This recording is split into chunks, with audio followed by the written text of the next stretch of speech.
Un jeudi soir de saison des pluies, alors que le courant venait de revenir après une longue coupure, Étienne trouva dans la vieille armoire métallique de la chambre un dossier jauni que sa femme avait toujours interdit d'ouvrir, et la première feuille qu'il vit fit trembler ses mains au point de lui arracher le souffle.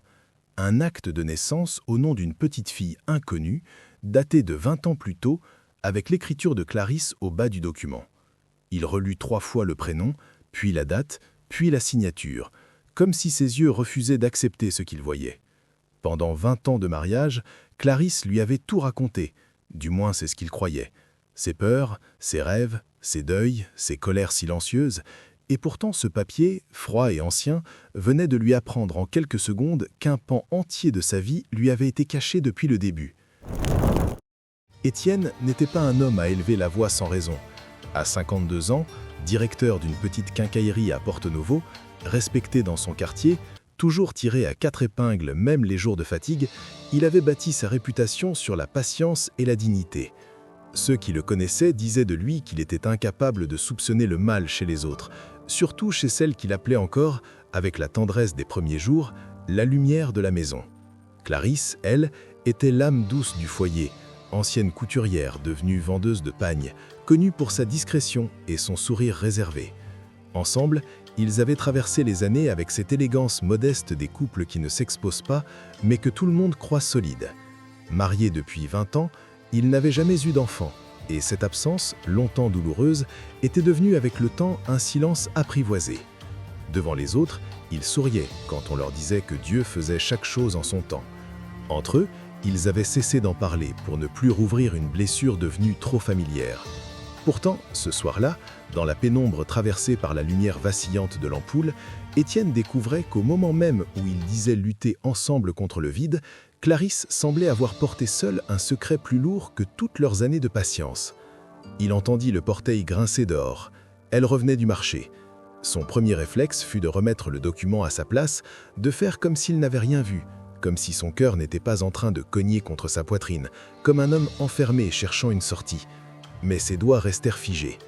Quand Clarisse entra dans la maison avec son panier en osier, elle s'arrêta net en le voyant debout près de l'armoire, le papier entre les mains. Pendant une seconde, son visage se vida de toute couleur. Ce n'était plus la fatigue d'une femme revenue du travail, ni la surprise ordinaire d'être attendue. C'était autre chose, une peur ancienne, presque reconnaissable, comme si ce moment l'avait poursuivie pendant des années et venait enfin de la rattraper. « Qu'est-ce que c'est ?» demanda Étienne, d'une voix si calme qu'elle en devenait inquiétante. Clarisse posa son panier lentement. Des tomates roulaient sur le carrelage sans qu'elle les ramasse. « Étienne, dit-elle, mais sa voix se brisa avant la fin de son propre souffle. Il leva le document. « Qui est cet enfant? Pourquoi ton nom est là? Et pourquoi je découvre ça aujourd'hui ?» Clarisse s'assit sans y être invitée, comme si ses jambes ne la portaient plus. Le silence qui suivit fut plus douloureux qu'une dispute. Dans la cour, des enfants riaient chez les voisins. Au loin, on entendait une radio jouer un vieux morceau de rumba. Le monde continuait, indifférent, tandis que dans leur chambre, 20 années semblaient se fissurer d'un seul coup. Clarisse finit par relever la tête. Ses yeux brillaient, mais elle ne pleurait pas encore. « Ce n'est pas ce que tu crois », murmura-t-elle. Étienne eut un rire bref, sans joie. Quand une vérité attend 20 ans avant de sortir, elle n'est jamais ce qu'on croit. Elle est souvent pire. Il n'aurait jamais imaginé parler ainsi à cette femme qu'il avait choisie malgré l'opposition initiale de sa mère, à cette femme pour qui il avait quitté la maison familiale pendant 2 ans, le temps que les rancœurs apaisent, à cette femme qu'il avait consolée lors de nuits entières, quand les examens médicaux revenaient sans réponse claire. Il se souvenait de leur première rencontre à Cotonou, lors d'un baptême, de la manière dont Clarisse avait refusé de danser avant d'accepter au dernier morceau, de sa robe verte, de sa réserve élégante, de sa voix douce qui donnait l'impression d'un fleuve calme. Il se souvenait aussi du jour de leur mariage civil, de la chaleur, des chemises collées à la peau, des plaisanteries des cousins, de la main de Clarisse tremblant légèrement dans sa main. À cet instant-là, il s'était dit qu'aucun homme n'était plus riche que lui. Comment ce même homme pouvait-il découvrir 20 ans plus tard qu'il avait vécu auprès d'une inconnue sur un point aussi essentiel? Clarisse finit par dire qu'avant leur mariage, il y avait eu des choses compliquées. Une formule si petite pour un secret si vaste qu'Étienne sentit sa colère monter enfin. « Ne me parle pas comme à un voisin. Parle-moi comme à l'homme qui a partagé ton toit, tes dettes, tes deuils et tes prières. Alors, Clarisse ferma les yeux, inspira longuement et commença à remonter le fil du passé.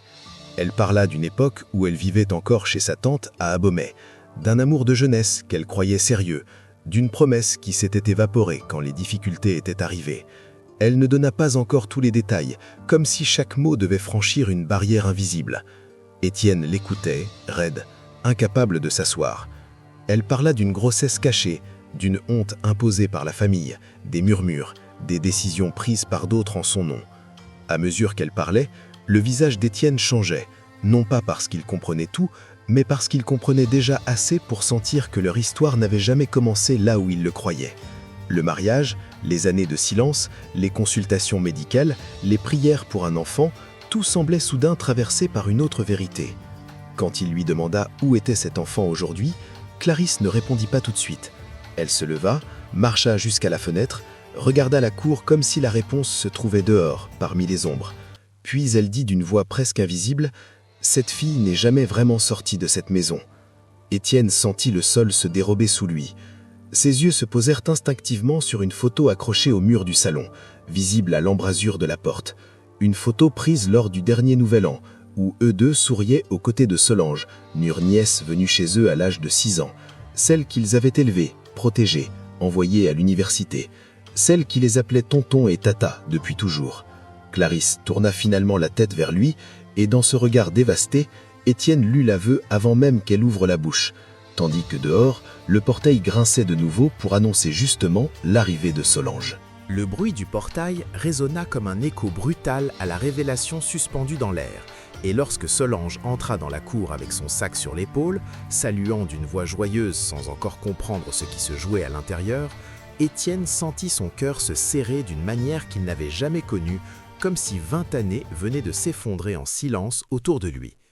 Clarisse, immobile près de la fenêtre, trouva enfin la force de dire ce qu'elle avait porté seule pendant tout ce temps, sa voix tremblante mais désormais décidée à ne plus fuir.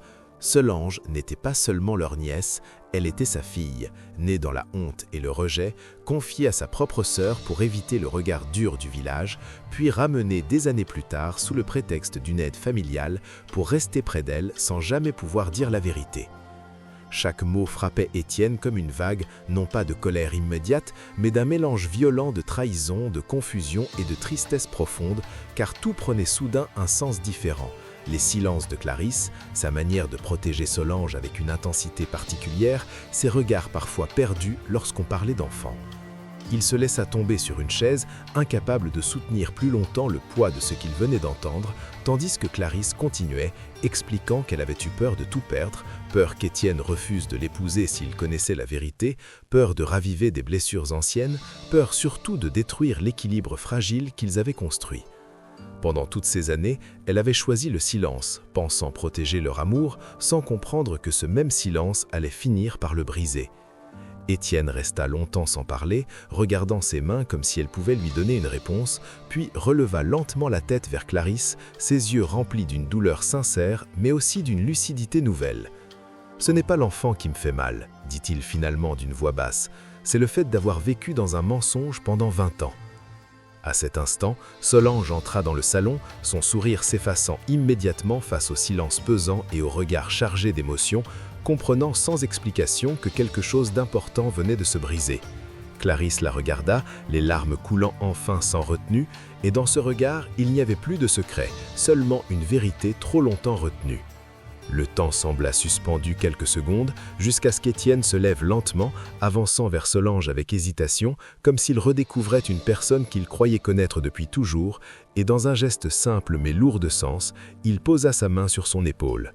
« La vérité est sortie aujourd'hui, » dit-il calmement, « et elle fait mal, mais elle ne doit pas détruire ce qui a été vrai. » Clarisse releva les yeux, surprise par cette réponse qu'elle n'osait plus espérer, tandis que Solange, encore perdue, cherchait des réponses dans leur regard.